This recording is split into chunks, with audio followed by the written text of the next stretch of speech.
자, 저를 한번 따라서 합시다. 나는 선한 목자라.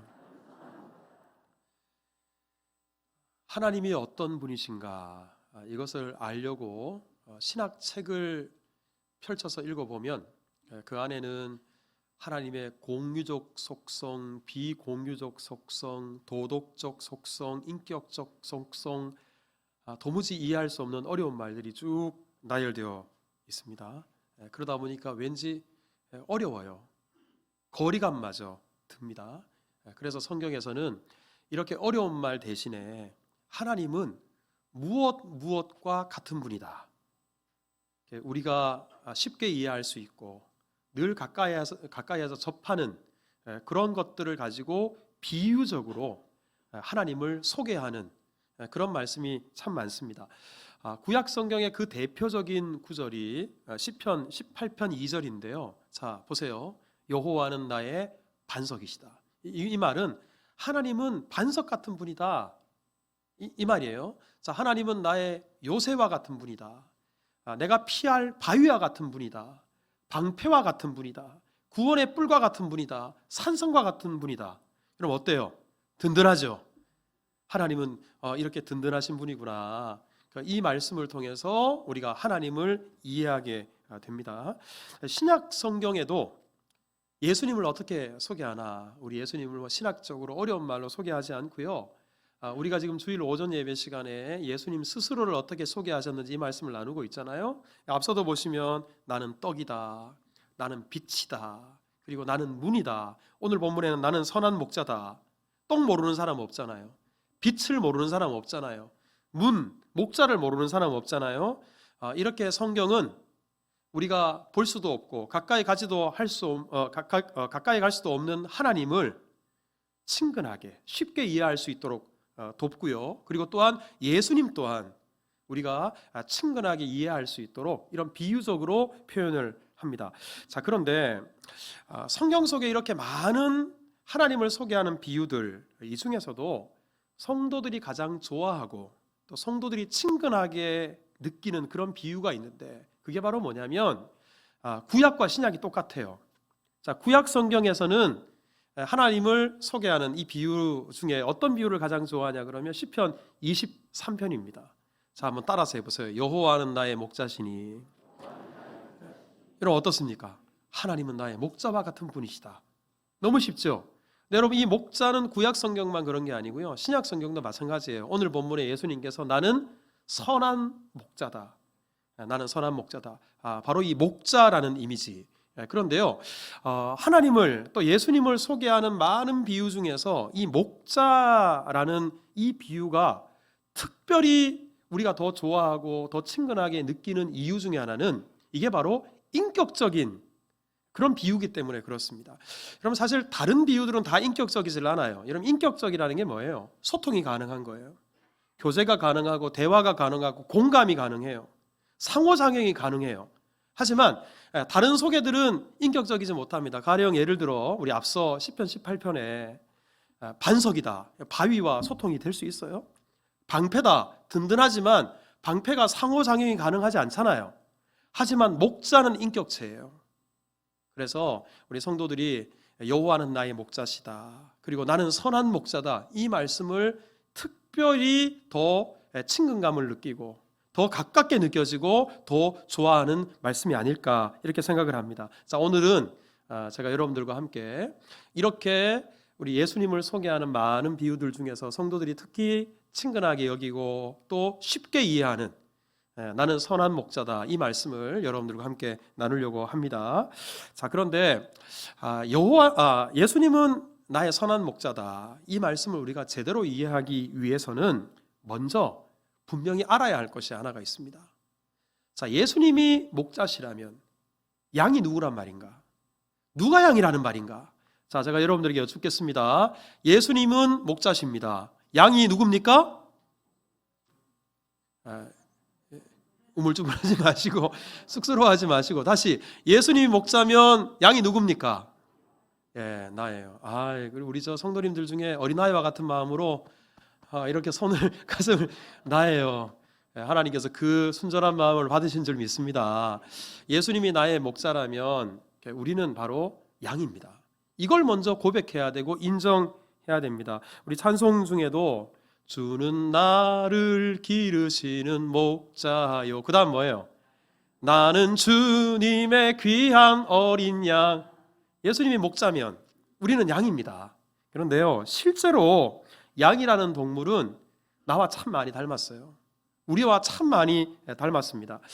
양은 오해가 많기로 대표적인 동물인데요, 우리 보통 양하면 어떻게 하얀 털에 깨끗한 이미지가 있어요. 오해입니다.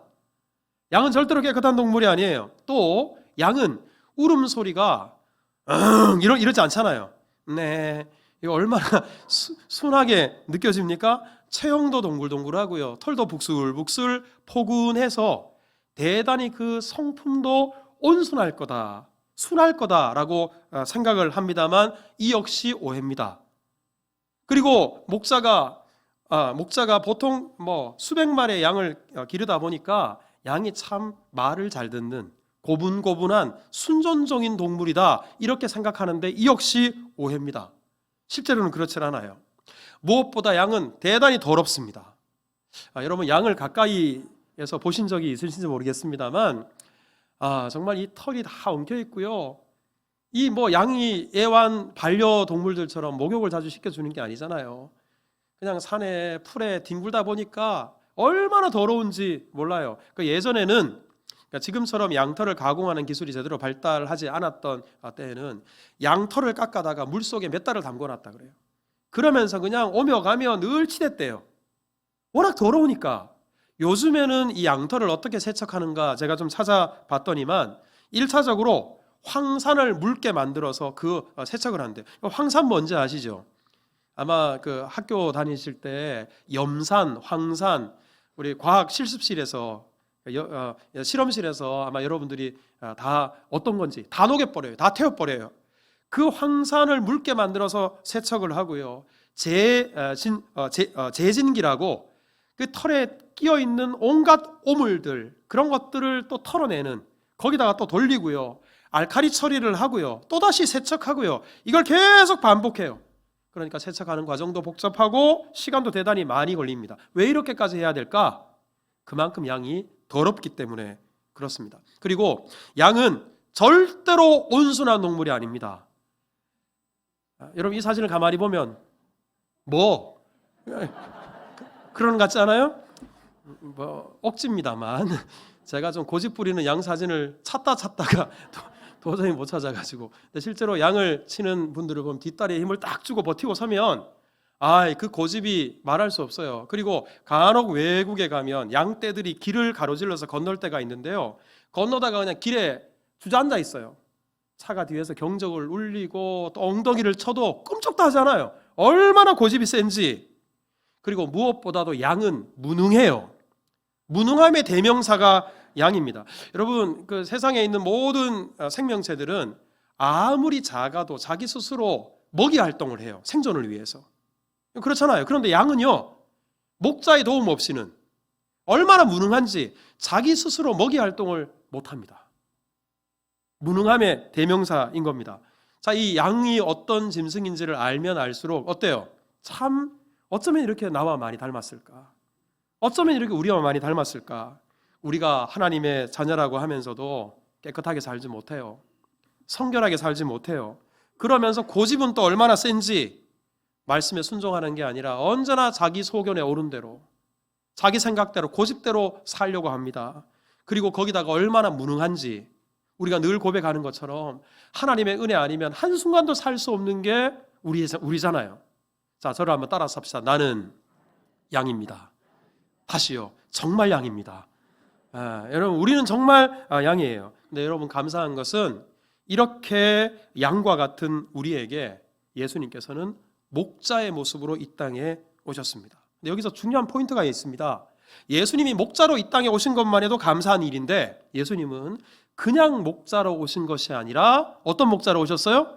선한 목자로 오셨어요. 좋은 목자, 선한 목자로 이 땅에 오셨습니다. 그것도 오늘 본문 14절에 선한 목자라 한번 말씀하셨죠. 그리고 14절에도 보면 선한 목자라 두 번이나 반복해서 강조해서 나는 선한 목자다, 이것을 힘주어서 말씀하고 계십니다. 자, 그러면 우리 예수님께서는 왜 스스로를 에고 에이미 선한 목자라고 소개하셨을까?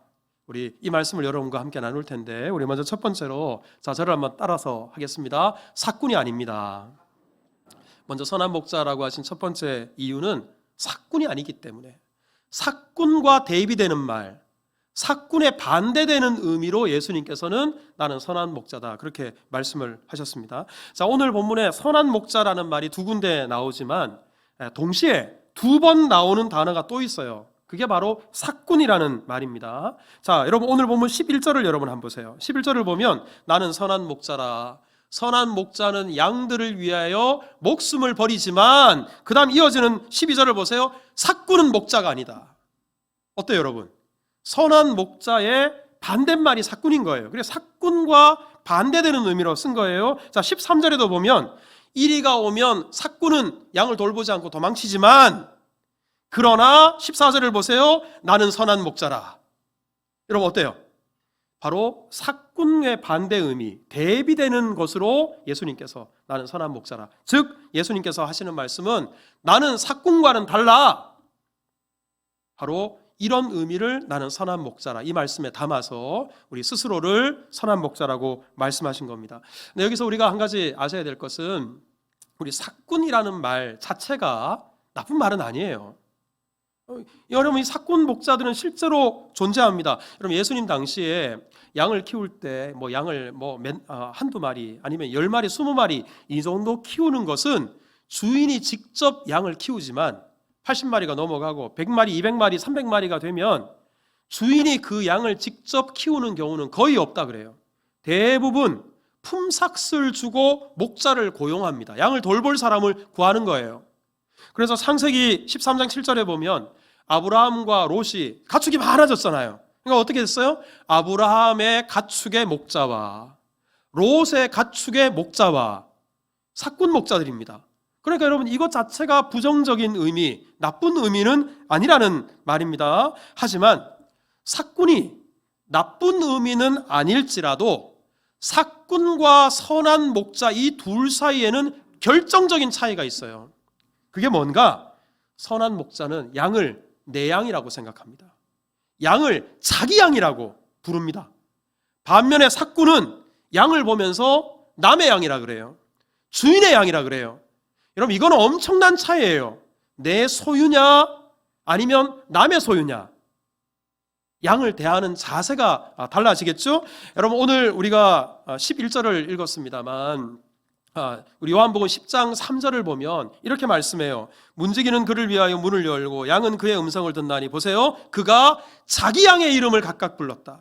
자기 양이라 그래요. 14절에도 보면 나는 선한 목자라. 나는 내 양을 알고, 내 양, 자기 양. 선한 목자는 이렇게 양을 내 소유, 내 거라고 분명히 선언합니다. 반면에 사꾼은 12절을 여러분 한번 보세요. 사꾼은 목자가 아니고 양도 제 양이 아니라 내 양이 아니에요. 주인 양이에요. 남의 양이에요. 그러니 여러분, 이 사꾼 목자가 그 양을 치다가 들판에서 이리와 같은 들짐승을 만나요. 그래서 그 들짐승이 양을 물어서 가요. 그러면 자기가 지금 품삯으로 받는 돈이 자기의 목숨을 걸고 아니면 상처를 입히고 들짐승의 상처를 입을 정도로, 그 정도로 품삯을 받는 게 아니잖아요. 그러니까 양을 위해서 목숨 걸지 않아요. 오히려 자기를 위해서 들짐승이 나오면 양을 버리고 도망을 갑니다. 이게 바로 사꾼들의 특징입니다. 여러분, 사무엘상 17장을 보면 우리 시편 23편을 기록한 다윗의 어렸을 때 에피소드가 나오는데요. 자, 우리 34절에 보세요. 다윗이 주의 종이 아버지의 양을 지킬 때 사자나 곰이 와서 양떼에서 새끼를 물어가면, 오늘 본문에는 이리가 나오지만 사자, 곰은 이것과는 비교할 수 없을 만큼 포악한 짐승입니다. 그런데요, 이렇게 사자가, 곰이 양을 물어가더라도 그 다음 절을 한번 보세요. 내가 따라가서 그것을 치고 그 입에서 새끼를 건져내고. 다윗이 왜 이렇게 목숨 걸고 양을 구합니까? 그 양이 아버지 양이고, 아버지 양은 곧 자기 양이니까, 남의 게 아니라 내 양이니까. 이렇게 사자와 곰이 물어가도 끝내 그 양을 구해 왔다는 겁니다. 선한 목자와 삭군의 차이가 바로 여기에 있는 겁니다. 사랑하는 성도 여러분, 예수님은 우리를 바라보실 때, 우리를 부르실 때, 우리를 생각하실 때 어떻게 생각하시나? 바로 너는 내 양이야, 너는 내 사람이야, 너는 내 거야. 예수님께서 그렇게 불러주십니다. 요한복음 13장 1절에 보시면 예수님이 이제 십자가를 앞두고 있었을 때 기록이에요. 때가 이른 줄 아시고 세상에 있는 어떤 사람들을? 자기 사람들을. 여러분, 이 자기 사람들 안에 저와 여러분들이 포함되어 있는 줄 믿으시기 바랍니다. 우리 예수님은 우리를 자기 사람이라고 인정하세요. 이사야 43장 1절에 보면 보세요. 이스라엘아, 너를 지으신 이가 말씀하시느니라. 너는 두려워하지 말아라. 내가 너를 구속하였고 내가 너를 지명하여 불렀다니 따라합시다. 너는 내 것이라. 하나님께서는 저와 여러분들을 내 것이라고 불러주십니다. 예수님이 우리의 양입니다. 우리의 목자가 되십니다. 하나님이 우리의 목자가 되십니다. 삭군이 아니라 진정한 목자, 그분이 우리의 예수님이라는 사실이 얼마나 감격스럽고 얼마나 감사합니까? 우리는 선한 목자 되신 예수님의 양인 사실, 이 자체만으로 감격하고 감사가 충만한 우리 모두가 될 수 있기를 주님의 이름으로 축복합니다. 자, 우리 또 한 가지, 우리 예수님께서 스스로를 선한 목자라 이렇게 소개하신 이유가 뭘까요? 자, 저를 한번 따라서 합시다. 목숨을 버리시기 때문에. 뭘 버리시기 때문에? 목숨을 버리시기 때문에. 자, 오늘 본문에 선한 목자도 두 군데 나오고 삭군도 우리 두 번 나오지만 또 두 번 나오는 문구가 하나가 있어요. 그건 바로 뭐냐면 양을 위하여 목숨을 버린다, 이 표현입니다. 자, 11절을 다시 보시면 나는 선한 목자라 선한 목자는 양들을 위하여 목숨을 버리거니와. 자, 선한 목자는 어떤 사람인가? 양들을 위해서 목숨을 버리는 사람입니다. 15절에도 보시면 자, 아버지께서 나를 아시고 내가 아버지를 아는 것 같으니 나는 양을 위하여 목숨을 버리노라. 두 번씩이나 양을 위해서 목숨을 버린다라고 말씀합니다. 여러분, 사실 삭군이 아니라 양의 주인이라 할지라도 양을 위해서 자기의 목숨을 버리는 양의 주인은 없습니다. 하지만 예수님은 양을 위해서 기꺼이 목숨을 버린다고 하십니다. 여러분, 이것은 예수님만이 선한 목자가 되신다, 예수님은 유일한 선한 목자다, 바로 이런 의미예요. 제가 앞서도 말씀드린 것처럼 요즘 우리 주일날 예수님의 자기 선언, 특별히 우리 헬라어로 에고 에이미 무엇, 이 표현을 통해서 예수님이 자기를 소개하셨다, 선언하셨다, 이 말씀을 나누고 있는데, 여러분, 에고 에이미는 아무나 쓸 수 있는 말이 아니잖아요. 하나님의 아들 예수님만 쓸 수 있는 표현이에요. 에고 에이미, 선한 목자. 오늘 본문이 헬라어로 읽으면 그렇습니다. 이 말은 바꿔 말하면 나만 선한 목자다, 나만 선한 목자가 될 수 있다. 바꿔 말하면 나만 양을 위해서 목숨을 버릴 수 있는 목자이다. 바로 이 말씀입니다. 여러분, 아무나 선한 목자가 될 수 있는 것도 아니고요, 아무나 양을 위해서 죽을 수 있는 것도 아닙니다. 그 이유가 뭐냐면 우리 양을 키우는 사람이 양의 주인일지라도, 여러분, 양 주인들이 양을 왜 키우는가? 이유가 다른 데 있는 게 아니에요. 양 잘 키워서 팔아가 돈 만들려고, 아니면 양을 키워서 고기나 털을 얻으려고, 어떤 경제적인 이익을 위해서 양을, 그 목적을 이루기 위한 수단으로 생각합니다. 이건 사건뿐만 아니라 보통의 양의 주인들, 목자들의 공통적인 생각입니다. 하지만 지난주에도 제가 말씀드린 것처럼 선한 목자 되신 예수님께서는 양을 결코 수단으로 생각하지 않으십니다. 양이 예수님에게는 목적이에요. 양이 목표예요. 양을 위해서 이 땅에 오셨어요. 그래서 양을 위해서 목숨을 버리시는 겁니다. 근데 특별히 양을 위해서 목숨을 버리신다고 할 때 이 위해서라는 표현이 어떤 의미인가? 자, 저를 한번 따라서 해보세요. 대신하여. 우리 고린도후서 5장 14절에 보면 그리스도의 사랑이 우리를 강권하시는도다, 한 사람이 모든 사람을 대신하여 죽었다 그랬잖아요. 여기서 대신하여라는 이 헬라어 단어가 오늘 본문에 나는 양을 위하여 목숨을 버리노라, 이 위하여라는 단어와 똑같은 단어예요. 즉 예수님께서 양을 위하여 죽으셨다는 것은 양을 대신하여 죽었다는 말입니다. 원래 누가 죽어야 돼요? 양인 저와 여러분들이 죽어야 돼요. 우리의 허물과 우리의 죄 때문에 우리가 죽어야 돼요. 그런데 예수님께서 양을 목적으로 이 땅에 오셨어요. 우리를 대신해서 죽으시기 위해서. 그리고 여러분, 예수님의 죽으심 또한, 자, 우리 오늘 본문에 양을 위해서 죽으신 것을 어떻게 표현하셨냐 그러면 11절을 다시 한번 보세요. 양들을 위하여 목숨을 버렸다 그랬어요. 자, 이것은 한 번만 나오는 게 아니고 15절 끝부분에도 나는 양을 위하여 목숨을 버렸다 그랬어요. 17절에도 보면 내가 내 목숨을 버리는 것은 그랬어요. 18절에도 보면 내가 스스로 버리노라. 예수님이 힘이 없어서 로마 군사들에게 붙잡혀서 처형당하신 게 아니고 예수님에게 무슨 죄가 있어서 십자가에 이 모진 고난과 이 십자가형을 받으신 게 아니라 바로 예수님께서는 우리를 목적으로 대신 죽으시기 위해 이 땅에 오셨기에 자기의 목숨을 스스로 버리신 거예요. 목숨을 내놓으신 겁니다. 여러분, 이 대신하신 사랑, 이 버리신 사랑으로 말미암아 저와 여러분들이 구원함을 얻었어요. 하나님의 자녀가 되었어요. 하나님의 사랑받는 양으로 살게 되었습니다. 이 얼마나 놀라운 은혜입니까? 여러분, 선한 목자 되신 예수님께서는 우리를 대신해서 기꺼이 목숨을 버리신 진정한 목자인 것을 믿으시기를 주님의 이름으로 축복합니다. 우리 세 번째로 예수님을 선한 목자라고 하신 이유가 뭐냐? 자, 저를 한번 따라서 합시다. 완벽하게 아시니까. 양을 아시는데요, 어중간하게 아시는 게 아니고요, 완벽하게 아십니다. 자, 오늘 본문 14절에 보면 나는 선한 목자라. 자, 어떤 사람이 선한 목자인가? 이어지는 말씀 보세요. 나는 내 양을 알고 양도 나를 안다 그랬어요. 여러분, 선한 목자는 다른 사람이 아니라 양을 알되 완벽하게 알아요. 자, 보세요. 여기서 나는 내 양을 알고 그랬는데 예수님이 양을 얼마나 완벽하게 아는지 이어지는 15절 말씀을 한번 보십시오. 15절에 보면 아버지께서 나를 아시고 내가 아버지를 아는 것과 같다. 그럼 이게 무슨 말이냐 그러면 우리가 잘 아는 것처럼 성부, 성자, 성령 하나님은 일체가 되십니다. 하나가 되세요. 하나님의 마음이 곧 예수님의 마음이에요. 예수님의 마음이 곧 하나님의 마음이에요. 하나님과 우리 예수님 사이에는 어떤 틈이나 간격이나 차별이 없어요. 모든 것이 똑같습니다. 그러니 우리 하나님께서 예수님을 알 때 얼마나 완벽하게 아시겠어요? 예수님이 하나님을 알 때 얼마나 완벽하게 아시겠어요? 그런데요, 선한 목자 되신 예수님께서 양된 우리를 아실 때 이처럼 완벽하게 아시는 거예요. 어중간하게 아시는 게 아니라 완벽하게, 심지어는 내가 나를 아는 것보다도 더 자세히 나를 아시는 분, 그분이 바로 선한 목자 되신 주님이라는 사실입니다.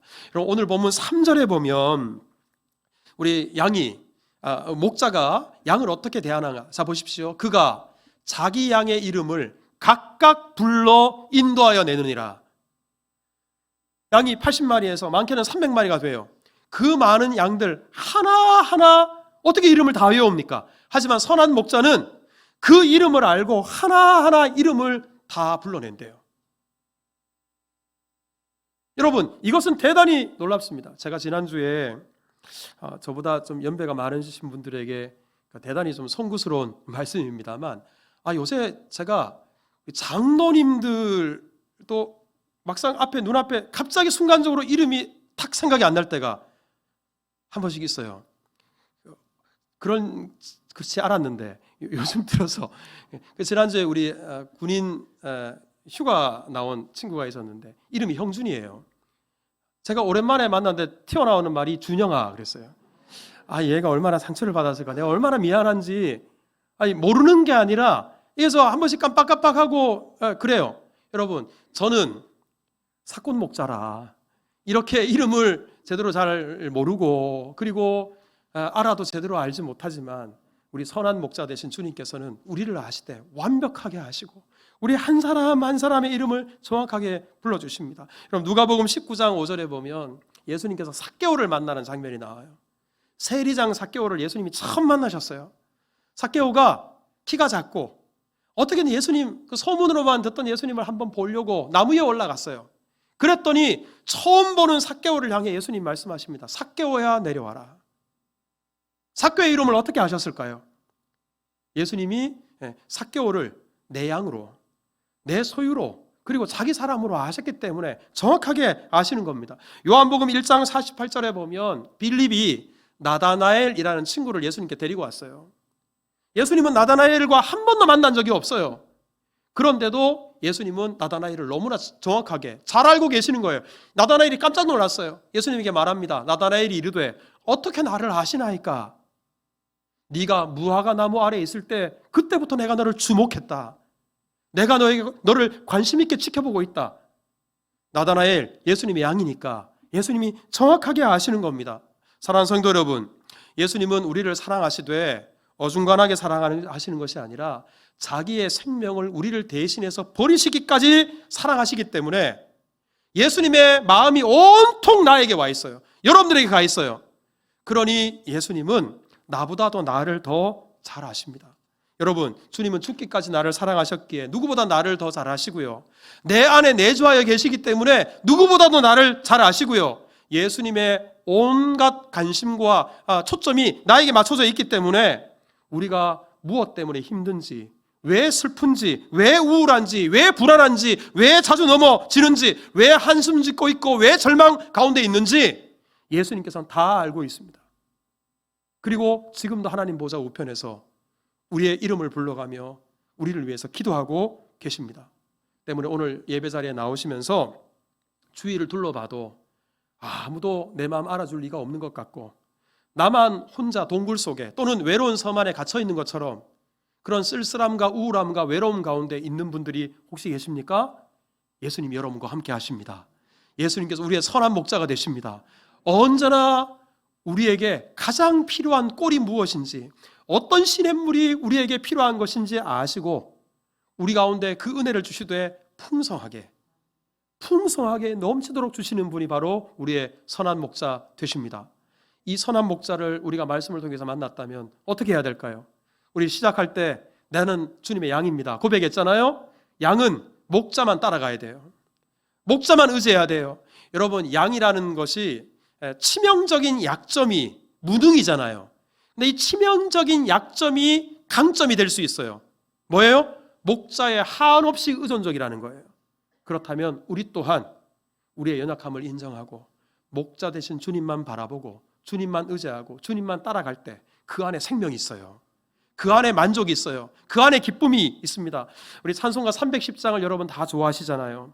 하나님의 은혜로 있을 데 없는 자. 그런데 이 찬송의 후렴구 여러분 다 아시죠? 내가 믿고 또 의지함은, 우리가 목자 되신 예수님을 믿고 의지하는 이유가 뭔가? 내 모든 형편을 어떻게 해요? 아시는 주님, 우리의 모든 형편과 처지를 다 아시는 주님이 우리의 목자시기 때문에 우리가 주님을 믿고 주님만 의지하고 주님만 따라가는 겁니다. 여러분, 우리 코로나 3년을 지나면서 우리가 다른 것을 따르고 있었다면, 다른 것을 목자로 삼고 있었다면 이제는 유일한 선한 목자, 나를 위해서 목숨을 버리시기까지 나를 사랑하는 목자, 나를 아시되 나보다도 나를 더 잘 아시는 목자, 그 선한 목자 대신 주님만 의지하고 주님만 따라가는 은혜가 우리 모두에게 있기를 주님의 이름으로 축복합니다.